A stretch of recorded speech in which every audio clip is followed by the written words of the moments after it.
خب خانم باقرزاده، میخوام بدونم که شما به عنوان یک مسئول در صحنه میدان لاله که حضور داشتید، نمیدونم شاید سخت باشه، شاید شما بگین که ما اونجا اصلا به چیزی فکر نمی کردیم، مگه مثلا فرصت فکر کردن هم بود، ولی اگر که برای بینندگان ما بگید که دقیقاً خودتون چه لحظاتی رو تجربه می‌کردید در اون صحنه ها، به چی بیشتر فکر می‌کردید، از چی بیشتر انگیزه می‌گرفتید برای خلق اون صحنه های بعدی، ممنون میشیم ازتون. من اولین چیزی بهش فکر می‌کردم این که اینا نباید خیابون 100 و 400 رو طی کنن. بله. برایم شاید اصلا نفهمیدم بالاخره کجا وایسادم. اون خط قرمز و مرز سرخ اصلی نه، آره یک آن 400 و یک آن 100 بودم، ولی اینو میفهمیدم که نباید اینا رد بشن. موضوع بعدی که بهش فکر میکردم این که این یک توته است، یعنی ما نباید بهانه دستشون بدیم. این خیلی سخت بود، چون واقعا طبیعت هر انسانی که بعد از ضربه متقابلا پاسخ بده، ولی فکر کنم سخت ترین کار این بود، این که البته اینا همه مجاهدین میفهمیدن، واقعا همه این رو میفهمیدن، سختی کارم اینجا بود، ولی کنترل این موضوع و اینکه خلاصه درگیری رو کاهش دادن ولی سد کردن حرکت اونها، این خیلی سخت بود. اینکه به چی فکر میکردم، خب دغدغه هایی داشتم، خواهرانم بودن، خیلیشون جوانتر بودن یا در نظر اشتباه من بی تجربه تر بودن که بعدن اثبات کردن که اصلا این نبود، دغدغه من بیجا بود. به این خیلی فکر میکردم، نگران بودم چون واقعا وحشی بودن مزدوران. یا مثلا وقتی زنجیر کرده بودیم اینا با باتوم برقی هممونو در واقع میشه گفت شکنجه میکردن، واقعا نگران خواهران کوچیک‌تر بودم، چون مثلا بود باتوم زدن به صورتی که از خواهرها تقریبا 3 متر پرتاب شد از شدت شوک. حالا به چی بیشتر فکر میکردم؟ تقارن این روز با 6 مرداد، روز پایان فروغ، خیلی حس می‌کردم، یعنی روز پایانش آره همون حالتی زنجیر بود، حالا ساعت‌ها ادامه داشته بود، جراحت‌ها، دردها، مجروحین، همه صحنه، گرما، آتش، یک دینی به اونا احساس می‌کردم، یعنی هر لحظه‌ام که فکر می‌کردم احساس می‌کردم واقعا انگار که از قدرتشون استفاده می‌کنم، انگار فروغ تکرار شد. مثلا همتم 6 مرداد 1304 مجاهد همراهتن که خیلی انگیزه دهنده بود.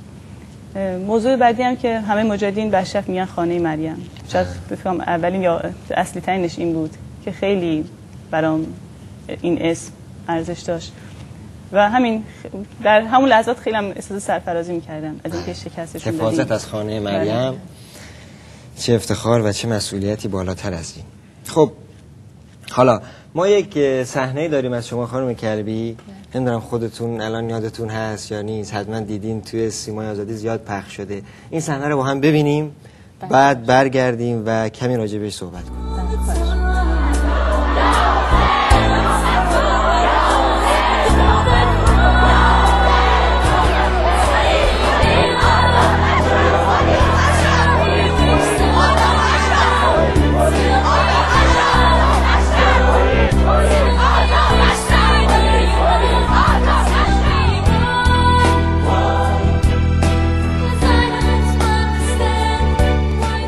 بله، این صحنه متعلق به چه روزی هست خانم کلبی؟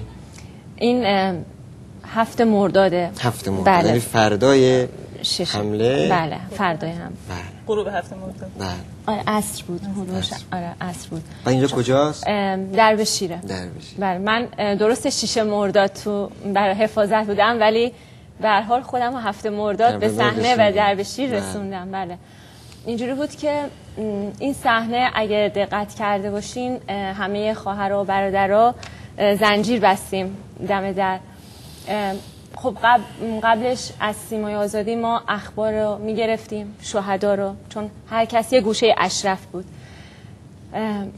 امیر خیری، خیلی برادر شهیدمون امیر خیری خیلی تو ذهنم هست که روز 7 مرداد شهید شدن. بله.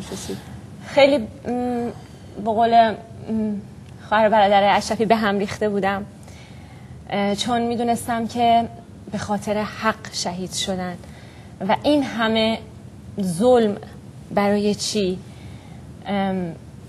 بعد از اون ور یک دفعه مواجه شدیم که ما توی محل چیز بودیم، در که داشتیم سیما رو نگاه میکردیم، دفعه متوجه شدم که پلیس مزدور عراق با یک سری از ارتشی‌ها اومدن سمت دروشیر که دیگه همه با هم هجوم آوردیم که در واقع زنجیر ببندیم، نذاریم از دروشیر وارد اشرف بشن. اونجا من خیلی به هم ریخته بودم از شهدامون که اونجا عکس برادرمون مهرداد نیکسیه رو برداشتم و رفتم میخواستم که در واقع بگم که به چه جرمی شهید شد. کمان که اون آیه به ذنب قتلت هم در کنار، در واقع تنها جمله‌ای که به ذهنم در لحظه خطور میکرد مظلومیت شهدامون بود، مثل شهدای روز عاشورا که اونجا گفتم چون اونم مزدورای عراقی بودن، گفتم که به ای ذنب قتلت، و واقعا اونجا میخواستم که خون شهید راه باز کنه، چون همواره خون شهید باز کننده راه و فتح الفتوح و فتح مبینه. ما ببخشید همون صحنه شما رو که دیدیم فردا و سایر خواهران و برادران اشرفی و اون جوش و خروش مجاهدی و اون برافروختگی خب هر بیننده‌ای رو تحت تاثیر قرار میده. میخوام بدونم که روی اون مزدوران و همون هایی که با اون فضا اومده بودن چه تأثیری گذاشت و چه واکنشی داشت؟ حالا جالبش اینجا بود که اصلا وقتی رفتیم جلو متوجه شدیم اینا اومدن، به دلیل اینا اومده بودن در واقع خودشون رو بری کنن از این موضوع. علتش هم این بود که خودشون میگفتن که این از روز قبل، یعنی از دقیقاً از شروع هجوم، کارزار سیاسی در سراسر دنیا شروع شده بود. همه عالم اومده بود پشت اشرف و اینا از این ترسیده بودن و به عجز و ذلت افتاده بودن. در واقع اون حماسه‌ای که خواهرها و برادرای اشرفی خلق کرده بودن دشمنو به این نقطه رسونده. بعد هم دیدیم که در ادامه چطور این قاتلان و آمرانشون در دنیا رسوا شدن و به کجا رسید کارشون. خانم باقرزاده، از شما تصویر دیگه ما داریم که اون تصویر هم با هم ببینیم و بعد من یک سوال راجع به این تصویر و تصاویر مشابهی که من زیاد دیدم از اینجور تصاویر در این حماسه دارم که از شما میپرسم.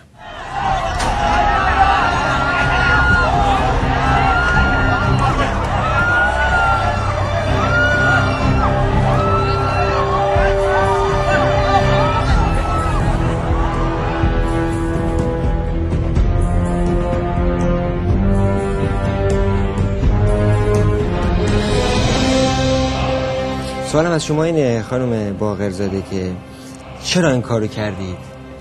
و خب به هر حال نکنید واکنش طبیعی آدم هست، دست خالی در برابر اون سلاح‌های آخته و چوب و چماق و اینها که آدم خودشو دور میکنه، ولی شما و سایر خواهرانتون به این شکل اومدین و سپر کردین خودتون رو در برابر برادران و سایر خواهرانتون.